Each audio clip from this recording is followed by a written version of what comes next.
enquanto que o Rafael era bebê. Mamãe, você pode comprar aquele brinquedo para mim, por favor, de avião, por favor?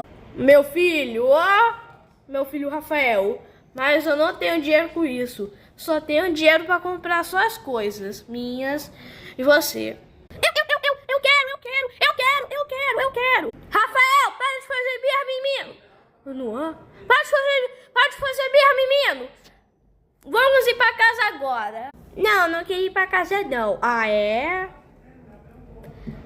Ah, isso doeu.